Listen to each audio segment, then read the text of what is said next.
हम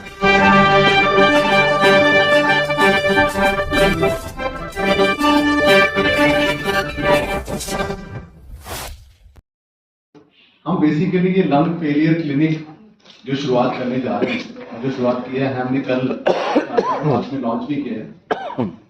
तो lung failure क्या है? यदि लंग फेलियर वो मरीज हैं जिनको ऑक्सीजन की कमी हो गई है और जिनको ऑक्सीजन की रिक्वायरमेंट है, और या फिर कार्बन डाइऑक्साइड की जिनमें ज्यादा बढ़ती जा रही है और उनको डिवाइसेस लगे हैं ताकि वो सांस ठीक से ले सके। तो ये मरीज जो हैं, ये लंग फेलियर वाले मरीज, इनको हम ठीक से देखें तो ये मरीज को हम सेग्रीगेट करें और इनका जो उपचार है उनको मल्टी डिसिप्लिनरी एक कॉम्प्रिहेंसिव स्ट्रक्चर्ड प्रोग्राम बना के उनको देखा जाए। अभी क्या होता है कि ये मरीज जैसे हमें ये मरीज जाते हैं अस्पताल में, सीधा जैसे उनको करना क्या है, कैसे उनको अप्रोच करना, बिकॉज एक कोई क्लिनिक नहीं होता है तो सबके साथ उनको देखा जाता है, तो कई बार इतना टाइम भी नहीं होता कि ठीक से उनके आप फोकस ठीक से हो सके। तो लंग फेलियर क्लिनिक पे उसके इस एस्पेक्ट के ऊपर ठीक से फोकस होगा। उसके अंदर खाली पल्मोनोलॉजिस्ट ही नहीं, इसके अलावा हमारे जो थोरैसिक सर्जन है, ट्रांसप्लांट सर्जन है, जो पल्मोनरी रिहैबिलिटेशन स्पेशलिस्ट हैं, फिजियोथेरेपिस्ट हैं, न्यूट्रिशनल स्पेशलिस्ट हैं, ये सारे मिलकर उनका केयर प्लान, एक कोऑर्डिनेटेड केयर प्लान तैयार करें। तो इससे हमें पता चलेगा उनका असेसमेंट करने के बाद कि किन मरीजों में ट्रांसप्लांट हो सकता है और किन मरीजों में ट्रांसप्लांट नहीं हो सकता। तो हम खाली ट्रांसप्लांट भी हमारा फोकस नहीं है, ट्रांसप्लांट तो हम एक बहुत बड़ा स्टेप होता है इन मरीजों में, वो हमें जिनमें इनकी रिक्वायरमेंट होती है वो करना भी चाहिए और ये हम करेंगे भी। और इसके अलावा अगर जिन मरीजों में हमें लगता है कि हाँ ये मरीजों में ट्रांसप्लांट के लिए ये अभी फिट नहीं है, तो उनमें हम क्या करें, तो उनमें भी हमें ये मल्टी डिसिप्लिनरी अप्रोच के द्वारा उनको देखा जाएगा। उनको जो जैसे कई बार होता है कि कुछ नई दवाइयां आई हैं या नोवल दवाइयां आई हैं या कुछ रिसर्च में दवाइयां हैं, वो उनको हम देके उनको और ऑप्टिमाइज अगर कर सकते हैं, या फिर उनको कहते हैं जो डिवाइस है लगा के उनसे ऑप्टिमाइज किया जा सकता है, उनका रिहैबिलिटेशन करके उनको उनका डाइट प्लान उनका ठीक से बना के उनकी न्यूट्रिशन देखकर उनकी फंक्शनल कैपेसिटी को बढ़ाया जा सकता है। आप लोगों को ये बताना चाहूँगा कि इंडिया में इस समय जो लंग डिजीजेज हैं, फेफड़े की बीमारियां third leading cause of death है। मतलब सबसे ज़्यादा मरीज जो होता है वो हार्ट डिजीज से डेथ होती है इंडिया में। नंबर 2 पे स्ट्रोक या इस्केमिक हार्ट इस तरह की डिजीज होती है। नंबर 3 पे इस समय COPD या लंग्स की बीमारियाँ है। बर्डन इतना ज़्यादा है कि every day we are seeing patient बढ़ रहे हैं because of lifestyle changes, pollution, environmental factors, chronic lung diseases बढ़ती जा रही है। इस समय भी आपने देखा होगा पूरा एपिडेमिक आया हुआ है, हर किसी को खांसी, जुकाम, फ्लू फैला हुआ है। कई पेशेंट्स ऐसे होते हैं जिनको डायरेक्शन नहीं मिलता। कोई बोलता है कि यहाँ दिखा दो, ये अच्छे डॉक्टर है, कोई बताता है कि यहाँ दिखा दो, सब डॉक्टर्स अच्छे होते हैं, बट एक जगह बैठ के अगर उसको मालूम होगा पेशेंट को कि यहाँ पे हम कॉम्प्लेक्स लंग डिजीजेज या एडवांस लंग डिजीजेज या उन बीमारियों का इलाज कर रहे हैं लंग्स की जिनके आप ठीक नहीं हो पा रहे हैं की वजह से, तो हम आपको जब अटेंड करेंगे तो आपको दूसरी जगह जाने की जरूरत नहीं है। इसका मतलब होता है होलिस्टिक केयर। मतलब कि पेशेंट को ये नहीं कि हमने रेफर कर दिया, आज उस वाले डॉक्टर को दिखा के आ जाओ, अब ये टेस्ट करा के आ जाओ, ये करा के आ जाओ।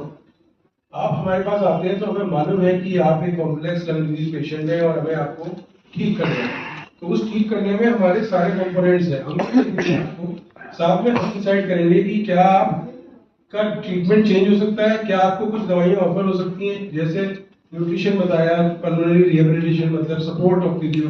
सबसे ज्यादा प्रॉब्लम होती है मसल वीकनेस की, इसकी वजह से हमें प्रॉब्लम होती है। डाइटरी काउंसलिंग, काउंसलिंग, ये सारी चीजें एक, और अगर हमें लगा कि मान लो हार्ट का भी इश्यू है कुछ, तो हम कार्डियोलॉजिस्ट को भी इन्वॉल्व करते हैं। तो सारे स्पेशलिस्ट मिलके आपको इधर उधर नहीं भागना है, वो आपको एक प्लान ऑफ मैनेजमेंट एक जगह बैठ के बताया जाएगा कि यहाँ ये इलाज होगा, ये आपके टेस्ट होंगे और आपके ठीक होने की संभावना इतनी है। आगे का डायरेक्शन दिखाया जाएगा, फॉलोअप कब करना है, कब आना है, दवाइयाँ क्या लेनी है, क्या नहीं लेनी है, क्या साइड इफेक्ट्स है। ये मतलब एक लैक है जो कि मेडिकल साइंस में होता है। और एक कंटिन्यूअस फॉलोअप होना ऐसे पेशेंट्स का जरूरी है, और यही इंटेंट है इस एडवांस लंग क्लिनिक के पीछे। कि ऐसे पेशेंट्स जिनको सांस लेने में दिक्कत हो रही है और उनकी एक ऑर्गेनिक डिजीज है जिसको टाइम टू टाइम मॉनिटर करना, देखना, जो दवाई दे रहे हैं उससे आराम आ रहा है कि नहीं और क्या कर सकते हैं आपको बेटर करने के लिए, और इवैल्यूएट करना कि can you benefit from a transplant. वो पर्पस है इस advance lung care clinic, transplant clinic का। ट्रांसप्लांट सिर्फ एक सर्जरी या एक ऑपरेशन थिएटर का इवेंट नहीं है। ट्रांसप्लांट से पहले पेशेंट को प्रिपेयर करना पड़ता है ताकि वो उस इतनी मेजर सर्जरी को टॉलरेट करे, उसकी बॉडी उस ऑर्गन को रिजेक्ट नहीं करे, और ट्रांसप्लांट के बाद भी पेशेंट को कंटिन्यूअस फॉलोअप में रखना पड़ता है ताकि he benefits from a major surgery that he has undergone. Therefore, एक पल्मोनोलॉजिस्ट जो ट्रीट करते हैं और एक लंग ट्रांसप्लांट जो सर्जन है, इन सब का इकट्ठे मिलकर एक पेशेंट को ट्रीट करना, supported by physiotherapist, rehabilitation specialist, by nutritionist, आपको एक ऐसा एनवायरनमेंट देता है which is a one stop solution for all. और जहां भी आप किसी तरह के ज्यादा डिजीजेस देखते हैं वहीं पर आपका एक्सपीरियंस बेटर होता है उन पेशेंट्स को ट्रीट करने का, और वहीं पर आप एक रिसर्च सेंटर या एक क्लिनिकल ट्रायल में अपने आप को एनरोल कर सकते हैं। मेडिसिन बहुत एक प्रोग्रेसिव फील्ड है, नई दवाइयाँ आती हैं जो कि जब तक मार्केट में नहीं आती हैं, जब उस टाइम तक सिर्फ वो डॉक्टर्स जो रेगुलरली उन पेशेंट्स का ट्रीटमेंट कर रहे हैं उनके पास ये मेडिसिन को यूज करने की अपॉर्चुनिटी होती है। और ऐसे क्लिनिक्स में जहां इसी तरह के मरीज आते हैं, इन मरीजों के लिए फ्यूचर ओरिएंटेड ट्रीटमेंट को भी अवेल करना इजी रहता है। दैट इज द पर्पस कि आज हम अपने 2 हॉस्पिटल्स में लंग ट्रांसप्लांट क्लिनिक को लॉन्च कर रहे हैं। Thank you. And similarly, there are almost 10% of the population having a respiratory problem because of the COPD, smoking, pollution. You mean everything, it is there actually. But unfortunately, there is no donation is happening in this part of the country actually. And this is the most populated states: UP, Haryana, Delhi.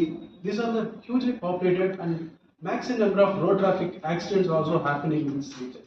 But unfortunately, we are not able to get any number of the branded donations from the patients. Whereas in South India, because of that, politically the system is activated, NGOs also activated. So there is almost in each single state, if you can take for Tamil Nadu, which was started with only 10 donations in a year. Now they are donating almost 900 plus donations, which is huge numbers when compared to the Delhi, UP, and other northern part of India.